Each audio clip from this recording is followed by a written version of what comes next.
اللہ کا بہت بڑا فضل و کرم ہے کہ رب نے آپ کو جلسے کی توفیق عطا فرمائی، لیکن جن لوگوں کے ذہن و دماغ میں آج کے دور کی قوالیوں کا بھوت سوار ہے، میں ان سے صرف ایک بات عرض کروں گا، اس کے بعد توفیق خیر پر چھوڑ رہا ہوں۔ سمجھ گئے؟ بہت سارے مزدور بھی ایسے ہوتے ہیں یہاں پر بیچارے دن بھر محنت سے کام کرتے ہیں، لیکن محلے والے کہتے ہیں ہمیں قوالی کرانا ہے، 5,000 دو، 2,000 دو، 15,000، 5,000، 500، 1,000 کا چندہ پڑا ہے۔ وہ بیچارہ مزدور غریب بھی دے رہا ہے اور مالدار بھی دے رہا ہے۔ ہم نے کہا پیسہ کس کام کے لیے جمع کیا؟ بولے قوالوں کو بلانا۔ ہم نے کہا ہوگا کیا؟ بولے قوال آئیں گے، قوالی سنائیں گے، تھوڑی دیر مقابلہ کریں گے۔ ہم نے کہا اعلیٰ حضرت سے پوچھتے ہیں قوالیوں کا حال کیا ہے، آج کے دور کے قوالوں کا حال کیا ہے؟ کتاب کا نام ہے ملفوظ شریف، اونچا بولو کیا نام ہے؟ اور بزرگ کون ہے وہ بھی سن لیجیے۔ بزرگ ہیں کون؟ حضرت خواجہ نظام الدین اولیاء کے احاطے میں آرام کرنے والے بزرگ، جن کو زمانہ حضرت ابراہیم ایرجی رحمت اللہ تعالیٰ علیہ کے۔ بزرگوں کے نام لیا کرو گے اور سبحان اللہ بولا کرو، توجہ ہے؟ کیا نام ہے بزرگ کا؟ حضرت ابراہیم، اونچا بولو یار، حضرت ابراہیم ایرجی، بولیے ذرا۔ حضرت ابراہیم ایرجی ہے، کون بزرگ ہے؟ اعلیٰ حضرت فرماتے ہیں یہ ہمارے سلسلے کے بزرگ ہیں، یہ وہی بزرگ ہیں جن کے نام لے کر اعلیٰ حضرت نے دعا کی، بہر ابراہیم ہم پر نار غم گلزار کر، بھیک دے داتا بھکاری بادشاہ کے واسطے۔ پہلا مصرع کیا ہے؟ بہر ابراہیم ہم پر نار غم گلزار کر۔ یہی حضرت ابراہیم ایرجی رحمت اللہ تعالیٰ علیہ دہلی کی سرزمین پر آرام کر رہے ہیں۔ خواجہ قطب الدین حضرت خواجہ نظام الدین اولیاء کے احاطے میں حضرت امیر خسرو کی قبر کے قریب ایک بند کمرہ رہتا ہے۔ وہاں کے ظالموں نے اسی لیے ان کی قبر کو بند رکھا ہے کہ انہوں نے قوالی کے خلاف جو واقعہ ذکر کر دیا ہے، لیکن یاد رکھنا ہم بے فضل ہی تعالی احمد رضا خان کے پڑھنے والے ہیں، کسی حد تک چھوڑیں گے نہیں۔ اگر تم علم کو سمندر کی گہرائی میں چھوڑ بھی دو گے تو یاد رکھنا امام اعظم ابو حنیفہ کی تقلید کرنے والا احمد رضا خان وہاں سے نکال کے لے کر کے آئے گا، اس لیے کہ وہ اس امام اعظم کی تقلید کرتا ہے جس امام اعظم کے لیے میرے سرکار نے فرمایا لو کان العلم عند الثریا لتناولہ رجال من ابناء فارس۔ فرمایا اگر علم کو ثریا ستارے کے پاس بھی رکھ دیا جائے تب بھی فارس کا رہنے والا ابو حنیفہ وہاں سے اٹھا کر لے کر کے آ جائے گا۔ حضرت ابراہیم ایرجی کا نام سمجھ لیا آپ نے، کہاں پر ہے، کہاں آرام کر رہے ہیں؟ دہلی کی سرزمین پر خواجہ نظام الدین اولیاء کے احاطے میں۔ محبت سے بولے ذرا سبحان اللہ۔ امام صاحب قبلہ توجہ چاہوں گا آپ کی، اللہ سلامت رکھے آپ کو۔ ہوا کیا؟ حضرت خواجہ قطب الدین بختیار کاکی کی بارگاہ میں حضرت ابراہیم ایرجی حاضری دینے آئے۔ کس کی بارگاہ میں آئے؟ کس کی بارگاہ میں؟ اونچا بولے، خواجہ نظام الدین اولیاء کی بارگاہ میں نہیں بلکہ ان کے بھی پیروں کے پیر سمجھیے۔ کون؟ حضرت خواجہ قطب الدین بختیار کاکی، وہی خواجہ قطب الدین بختیار کاکی جو عطائے خواجہ غریب نواز ہے، جو نظر انتخاب حضرت غوث اعظم رضی اللہ تعالیٰ عنہ ہے۔ یہ وہی قطب الدین بختیار کاکی ہے کہ جب حضرت خواجہ نظام الدین اولیاء آئے تھے کہاں؟ حضرت غوث پاک کی بارگاہ میں، اور کہا تھا ہندوستان جا رہا ہو، مدینے والے نے حکم دے دیا ہے، نقشہ دکھا دیا ہے، ہمیں راستہ بتا دیا ہے۔ ہم نے کہا پیارے ذرا یہی ٹھہر کر میری بات کو سن،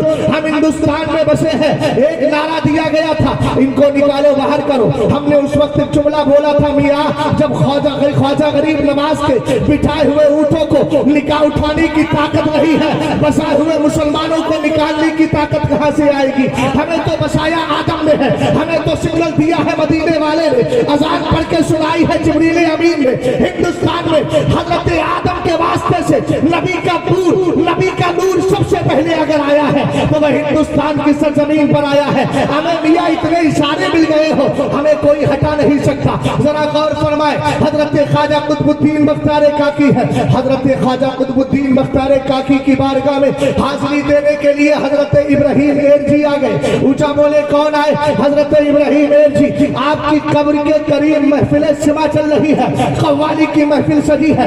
حضرت ابراہیم ایرجی نے دیکھا یہ قوالی کی محفل سجی ہے، आने के बाद सलाम किया ख्वाजा कुतुबुद्दीन बख्तियार काकी को, कब्र की तरफ नजर डाली, नजर डालकर फौरन इहाते से निकल के बाहर चले गए। वहां नहीं बैठे जहां कव्वाली चल रही थी, वहां नहीं बैठे जहां कव्वाली सुनने वाले बैठे थे, बल्कि आप दूर जाकर के बैठ जाते हैं। इतनी देर में एक वली कामिल आए, हजरत इब्राहिम जी को देखकर पहचान गए, ये तो वली कामिल बैठा है, साहिब कशफ करामत बैठा है, साहिब करामात बैठा है, ये तो साहिब कसरत करामात बुजुर्ग है। हजरत इब्राहिम जी करीब आए, सलाम किया, कहा हुजूर महफिल सजा समा चल रही है, आला हजरत का जुमला कोट कर रहा हूँ, आज के दौर का म्यूजिक नहीं है, आज के दौर की ये डमरू नहीं है, आज के दौर की ये ढोल ताशे नहीं है। आला हजरत फरमाते हैं ये उस वक्त की बात है जबकि कव्वालियों में मज़ामीर नहीं होता था, उनमें लालते लहवो लाइन नहीं होते थे, बांसुरी नहीं होती थी, आज के दौर की बात रही है। आला हजरत कहते जब मज़ामीर नहीं था,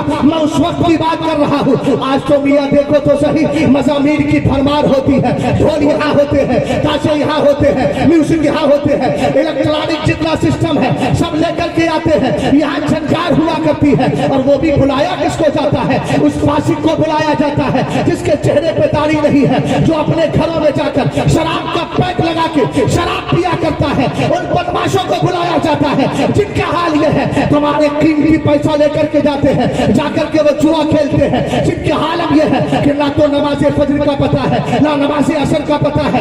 ऐसे फासिकों को लाकर तुम मेंबर पर बिठाते हो, उसके बाद नीचे बैठकर उन फासिकों की ताज़ीम करते हो। सरकार ने फरमाया जो किसी फासिक की ताज़ीम करता है वो इस्लाम की बुनियाद को ढा दिया करता है, जो किसी फासिक की ताज़ीम करता है उसके फासिक की ताज़ीम करने की वजह से अर्श आज़म हिलता है। सिकवा के सुन्नी मुसलमानों, होश और फिरत को अपने सहनो दिमाग को संभाल के रखना, क़यामत के दिन छोड़ा किसी को नहीं जाएगा। तुमने पैसा कमाया है, रब्बे कदीर फरमाएगा वक़िफ़हुम इन्नहुम मसऊलून, इनको रोको, इनसे सवाल होगा। सरकार फरमाते हैं 4 सवाल होंगे। जवान से पूछा जाएगा तूने जवानी गुजारी कहाँ है, पूछा जाएगा ये तो बता तूने माल कमाया कहाँ से था और खर्च कहाँ किया है। यही कहोगे कव्वालों के लिए खर्च किया है, यही कहोगे ढोल ताशे के लिए खर्च किया है, यही कहोगे कि मैंने जुआ खेलने वाले ताशों के नाम पर लुटा कर अपनी जिंदगी को तबाह किया है। क्या जवाब दोगे रब्बे कदीर की बारगाह में। आला हजरत फरमाते हैं मज़ामीर का मौका नहीं था, बगैर मज़ामीर की वो कव्वाली हो रही थी, लेकिन आज के दौर में सारी खुराफातें होती हैं। आला हजरत फरमाते हैं वहां तो मुकाबले कराए जाते हैं, कंपटीशन कराया जाता है, मर्द और औरत जिनका आपस में मिलना भी जायज नहीं है उनको सामने बिठा करके मुकाबले होते हैं। और यही मेरी कौम का नौजवान जिसका नारा लगता है हम तो इमाम आजम से प्यार करते हैं, हमें तो वलियों से प्यार है। मैंने कहा तू वलियों से प्यार करने का दावा जरूर कर रहा है, लेकिन एक बार सच्चे दिल से ये सोच लिया होता कव्वाली करा के तूने हजरत मखदूम को कितना नाराज किया है, कव्वाली करा के साहिब कब्र को कितना नाराज किया है। मियां चले थे फैजान लेने, लेकिन वली की तरफ से रहमत नहीं ज़हमत ले। कड़वी बात है मगर पी लीजिएगा। मुझे इसकी कोई फिक्र नहीं रहती है कि मुझे कोई बुलाए दोबारा ना बुलाए। मियां मैं इस ख्याल से जाता ही नहीं हूँ, तो हर जगह इस ख्याल से जाता हूँ कि पहली बार आया हूँ दोबारा नहीं आया, लेकिन पैगाम बता के जाऊंगा किसी के नस्तर चुभे या दिल में लगे। याद रखना जब तक कड़वा जाम नहीं पिलाया जाता शुगर की बीमारी भी दूर होने का नाम नहीं है। इस बज़्म से मकसूद है इस्लाह मफासिद, नस्तर जो लगाता है वो दुश्मन। हजरत इब्राहिम जी रहमतुल्लाहि ताला अलैह आए और आने के बाद आपने क्या किया।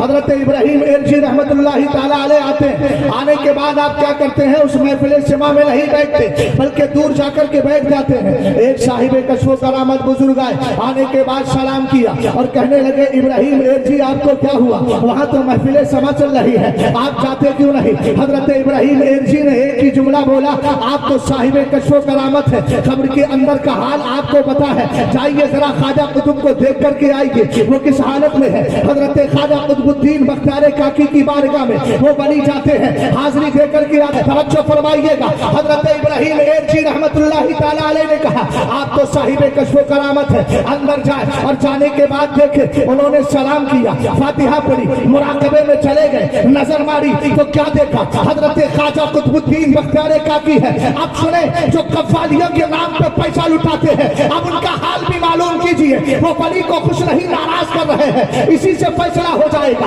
हजरत ख्वाजा कुतुबुद्दीन बख्तियार काकी रहमतुल्लाहि तआला अलैह इरशाद फरमाते हैं, आप वहां पर गए, जाने के बाद मुराकबे में है, नजर मारी, जैसे ही कब्र पे नजर मारी, कब्र के अंदर का हाल पता चला। क्या देखा? ख्वाजा कुतुब है, चेहरे पर जलाल है, गुस्से के आलम में है, जलाल में है, गुस्से में है, और फारसी जबान में फरमा रहे हैं, ई बदबख्ता वक्त मारा परेशान करदान, इन कम वक्त कव्वालों ने मेरे वक्त को बर्बाद करके रख दिया है। पता चला जिस वली की बारगाह में आज के दौर में महफिल सेवा सजती है, वो वली खुश नहीं होता है, उसके वक्त को बर्बाद कर दिया जाता है। अगर आबाद करना है तो उस वली से पूछो कैसे आबाद होगा, तो कहेगा वही कुरान पढ़ो जो नेज़े पर रहकर इमाम हुसैन ने करबला में पढ़ लिया था, वही कुरान पढ़ो जिसको अबू बकर सिद्दीक़ अकबर ने पत्थर खा करके पढ़ा था, वही कुरान पढ़ो जिसको बिलाल हबशी ने तफ्सीरुल रैन पर पढ़ा था, वही कुरान पढ़ो जो मदीने वाले ने मकाम ताइब में पढ़ के बता दिया था। तुम्हें परेशानी हो, खुशहालियां हो, इसमें दुनिया की खुराफात नहीं करना है, बल्कि मुस्तफा करीम की बात करना है, कुरान की तिलावत करना। ये है असल जिंदगी। अल्लाह करे आपको तौफीक हो जाए, आप पैसा जमा कीजिए, मना कौन करता है, लेकिन पैसा जमा करें तो आस पड़ोस में देखें कोई सुन्नी सहीउल अकीदा पक्की टनाटन बच्ची ऐसी तो नहीं जिसके बाप के पास शादी करने के लिए पैसा ना हो। फिर साहिब बाजार से जाके अर्ज कीजिए, हुजूर आपके ईसाले सवाब की नियत से हम इन बच्चियों की शादी करवाना चाह रहे हैं, तुम ऊपर किसी बच्ची की इज्जत और वकार को पाका पासो लिहाज रखोगे, कब्र के अंदर बड़ी तुम्हारी इज्जत को बढ़ा दे। मियाँ वो जो करती है हमारी कौम, वो शरीयत नहीं है, तबीयत है, तबीयत। अब तबीयत पर तबाह होना है तो हो जाए, शरीयत पर कुर्बान होना है तो हो जाए। कुरान कहता है फमन शाअ मिनकुम फलयुमिन वमन शाअ फलयकफुर। हमने तो हक और बातिल का रास्ता क्लियर कर दिया है, अब जो चाहे ईमान लाए, जो चाहे कुफ्र करे।